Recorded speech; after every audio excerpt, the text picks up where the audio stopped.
Dopo esserci addentrati nell'Amazzonia equatoriana ed esserci clamorosamente persi in un sentiero fangoso per raggiungere una cascata, torniamo al magico pueblo di Mishuali per scoprire gli ultimi segreti prima di esplorare i boschi nuvolosi del nord. Siamo Alberto e Sofia. Circa un anno fa abbiamo deciso di mischiare le carte delle nostre vite. Abbiamo acquistato un Ford Transit usato in Messico, dove l'abbiamo camperizzato, l'abbiamo spedito in Argentina ed abbiamo iniziato ad inseguire un sogno di libertà che ci porterà fino in Canada.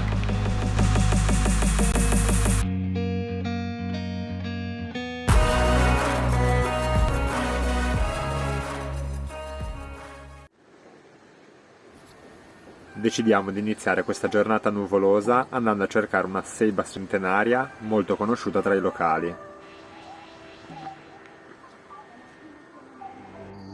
Siamo dall'entrata e la gente del villaggio locale come business ha creato un percorso in mezzo alla selva, ha messo un cancello e bisogna andare a cercare questa persona che in realtà poi erano dei bambini che già guidavano una moto e costa $1 a testa. Ci facciamo questo percorso, si sentono solo uccellini e andiamo a vedere quest'albero gigante. Vediamo il maestoso albero in lontananza e raggiungiamo le radici. Per farvi capire la dimensione ho messo Sophie dal tronco, cioè guardate quanto è alto.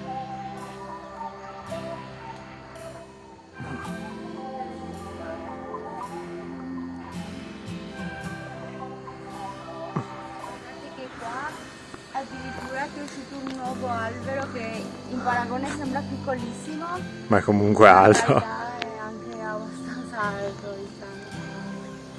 Ci hanno detto che ha più di 400 anni e siamo davvero circondati dalla natura in questo momento. Tra l'altro vi volevamo far notare questo frutto che avevamo appena preso dalla passeggiata che abbiamo fatto.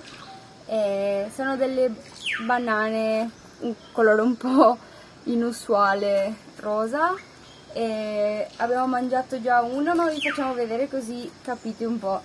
È davvero strano, non avevamo mai visto in vita nostra una banana del genere. Noi pensavamo fosse un po' acerba, Sì. ma invece, cioè, dicono che è ancora acerba, ma non manca molto per essere mangiabile, ma è una banana bianca e poi dentro ha tipo dei semi grossi, queste cose nere che si vedono sono dei semi.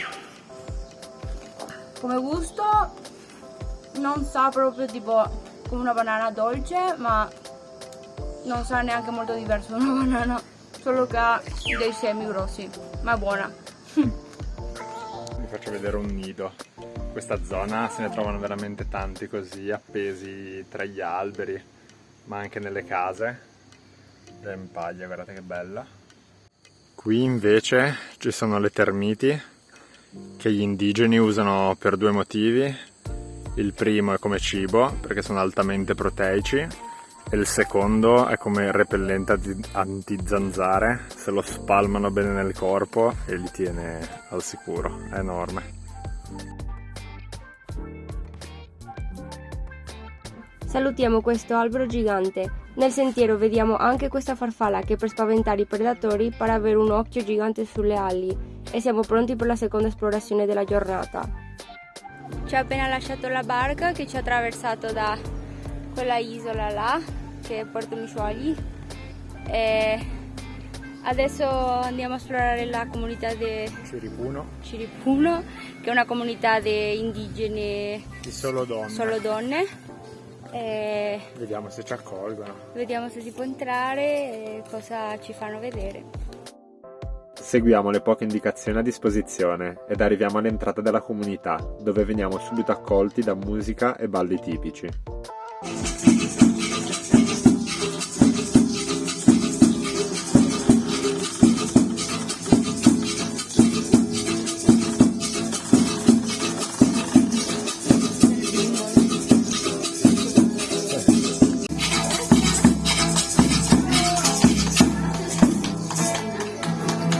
Continuiamo ad esplorare la comunità, tra le rocce della verità ed altre curiosità. Ma la realtà è che ci è sembrata solamente un'attrazione turistica poco autentica. La parte più interessante è stata sicuramente il ritorno in barca nel fiume Napo. Il viaggio in barca, sia andata che ritorno, è costato $1 a persona. $2 a persona invece il prezzo di entrata alla comunità senza guida.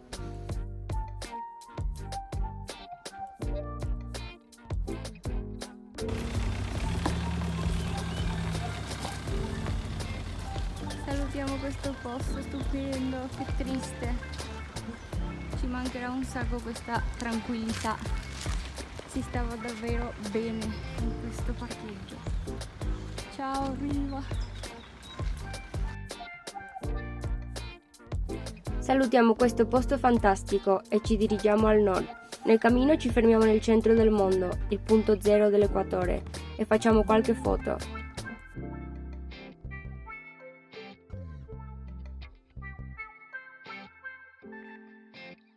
Continuiamo a guidare fino a che troviamo un posto davvero curioso.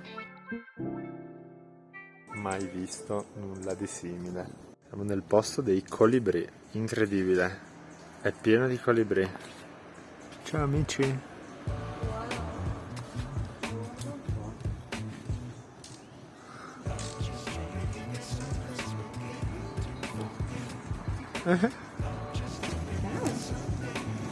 Quelli così vicino non ho mai visto in vita mia. Ci godiamo un caffè con vista nel nuovo ecosistema incontrato nel viaggio, il bosco nublato, e osserviamo questi bellissimi uccellini godersi la merenda. Ci viene spiegato che per il loro metabolismo devono nutrirsi ogni 15 minuti, ad eccezione della notte. Per questo motivo, nel tardo pomeriggio, tutti i colibrì si dirigono a questi stand pieni di acqua e zucchero.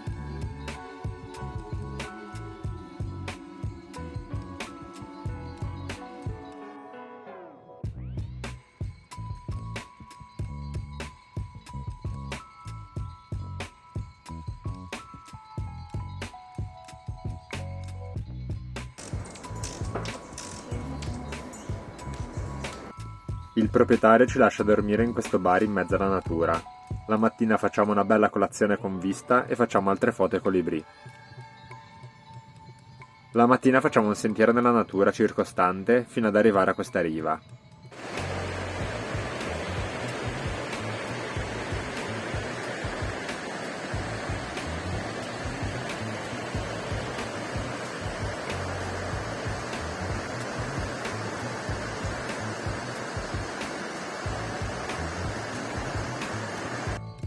Ci stiamo dirigendo a Mashpee, uno dei luoghi al mondo con maggior biodiversità. Come si vede dalla mappa, stiamo tagliando tutto l'Ecuador in orizzontale.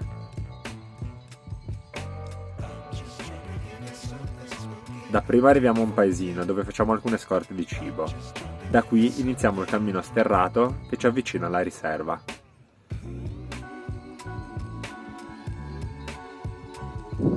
Piccolo riassunto. Ieri siamo andati in un bar, diciamo, pieno di colibrì, non avevo mai visti così tanti da così vicino. Il proprietario molto simpatico e anche impegnato socialmente perché vogliono distruggere parte del bosco per fare una mina. Lui sta raccogliendo firme e tutto per evitarlo e ci ha consigliato una riserva naturale che prima di ieri non sapevo neanche dell'esistenza, che si chiama Mashpee, è vicino a Mindo, che è un posto famoso per gli animali, avvistamenti di animali e la natura in generale. Qua siamo nella foresta nublosa, la chiamano, che è diversa dalla foresta tropicale, poi vi spiegherò perché, per vari motivi. Ora siamo in questo posto, per arrivare alla riserva c'è uno sterrato di una ventina di chilometri, ne abbiamo fatti 5 col van, ma era troppo complesso. Abbiamo trovato un posto dove fermarci, molto tranquillo, anche qua pieno di colibrì, abbiamo wifi, abbiamo tutto quello che necessitiamo. E ora sono andato in Pueblo, che sarà abitato massimo da 30 persone, a contrattare una moto per domani, perché farsi portare era molto comodo, veniva a costare $15 perché c'erano bisogno di 2 moto, e ho provato a, invece che farci portare, affittare una moto e quindi guidare, essere più libero, che anche mi piace di più, e andare con la Sophie in queste strade. E vediamo, dovrebbe dovremmo incontrarci tra poco col ragazzo, vediamo cosa dice.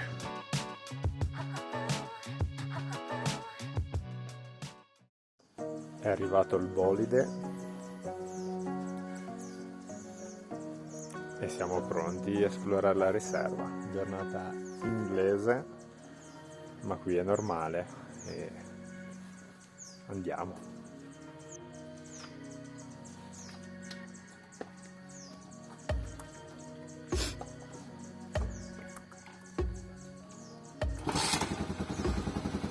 Eccoci, pronti.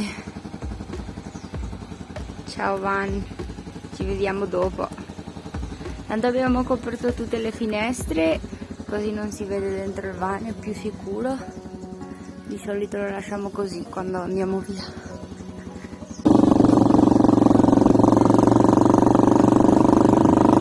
Ci buttiamo tra gli sterrati della zona. Le strade sono ovviamente molto particolari ed una volta arrivati alla riserva, costruita da un pittore locale, facciamo alcune conoscenze di cui vi parleremo nel prossimo episodio.